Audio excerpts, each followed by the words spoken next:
Hello students, welcome for the new PowerPoint presentation.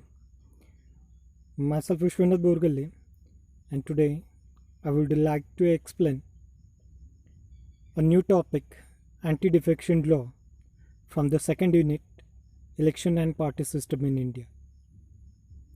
Previously we've seen about that, nature and functions of party system and different political parties.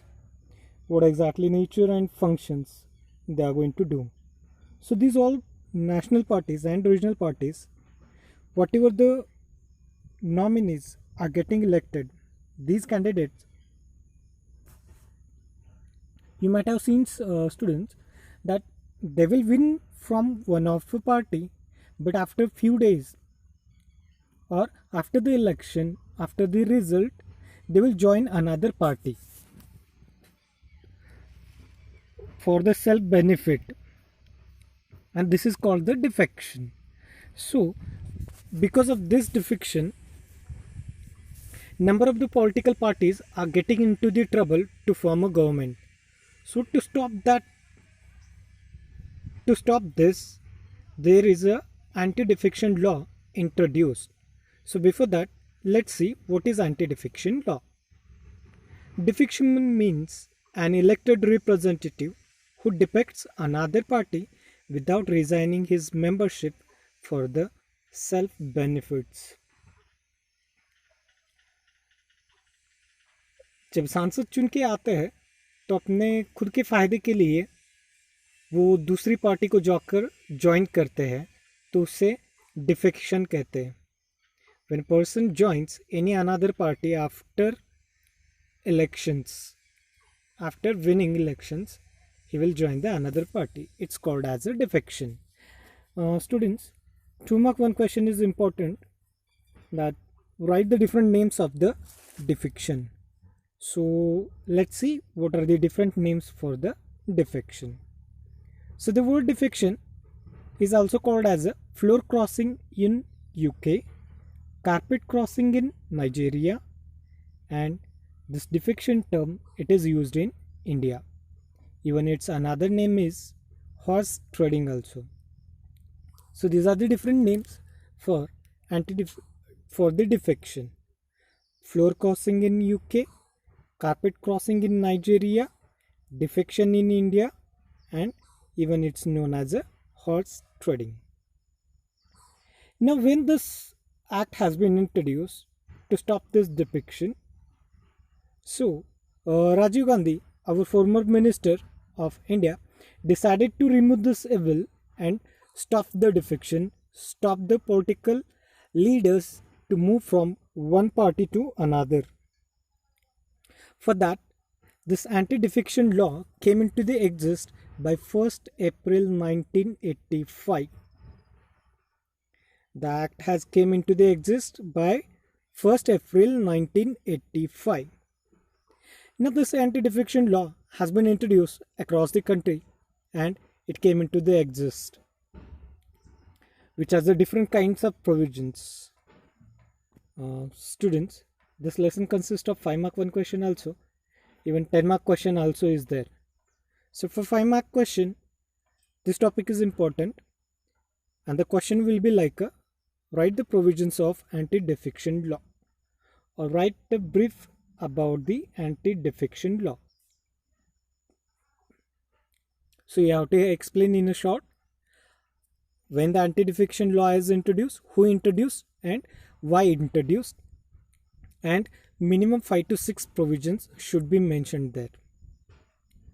Now let's see one by one what are the different provisions of this anti-defection law. When the elected candidate changes his party, then he will be disqualified. So let's see on what basis he will be disqualified. First point, a member of parliament or state legislature belonging to any political party shall be disqualified if he voluntarily quits his party. मान लीजिए एक representative है, उसने कांग्रेस की seat या फिर कांग्रेस की ticket चुनकर वो जीत के आया और उसने बाद में वो पार्टी छोड़ दी, तो वह कैंसिल हो जाता है या फिर डिसक्वालीफाई होता है, फिर से उस पोस्ट के लिए इलेक्शन चुने जाते हैं या फिर इलेक्शंस होते हैं, which is called as like a by election.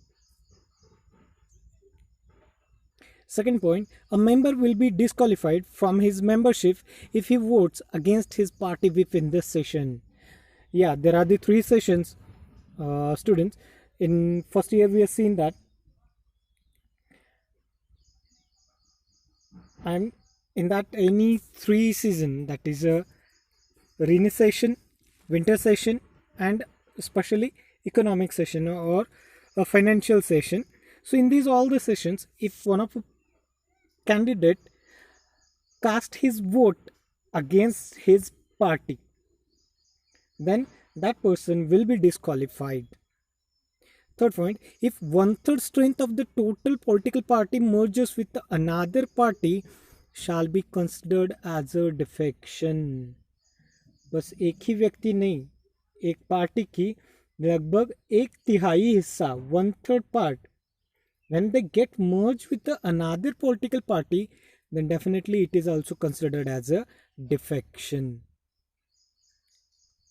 First point, a member of parliament or a state legislature can be disqualified if he votes in the session without prior permission of his party.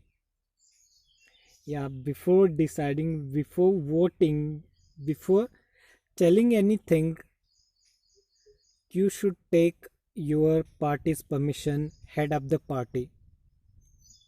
That is mandatory. If he doesn't take a prior permission, then he may be disqualified. Fifth point, a member of upper house, if he joins any political party after 6 months from the date on which he assumes his position, can be disqualified.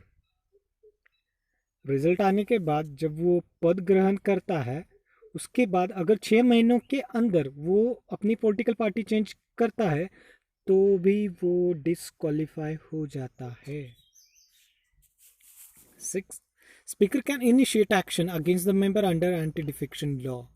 Yeah, Speaker, who is the head of the Lok Sabha, he will be disqualified the person and he may take any kind of action. He may get disqualify that person who changes party. 7.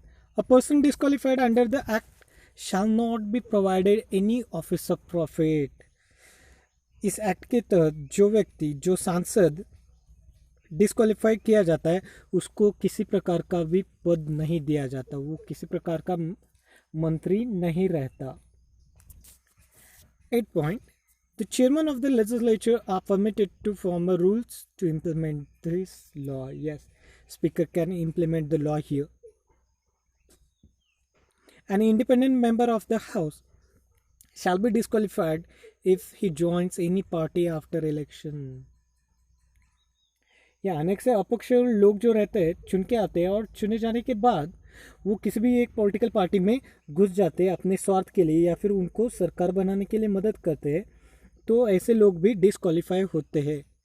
When person remain in for the contest election as a independent candidate, but after result if he joins the any political party he will be disqualified.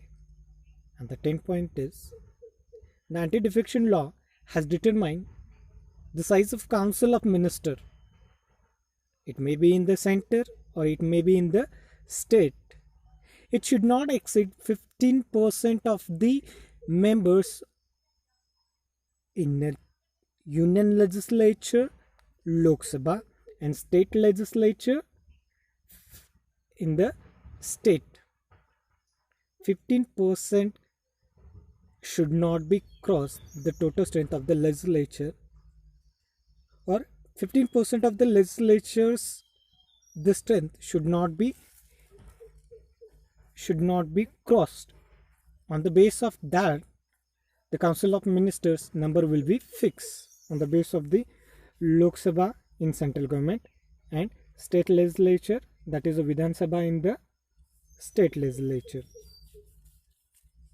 So these are the different provisions which are very important for the 5 mark question. Thank you, students.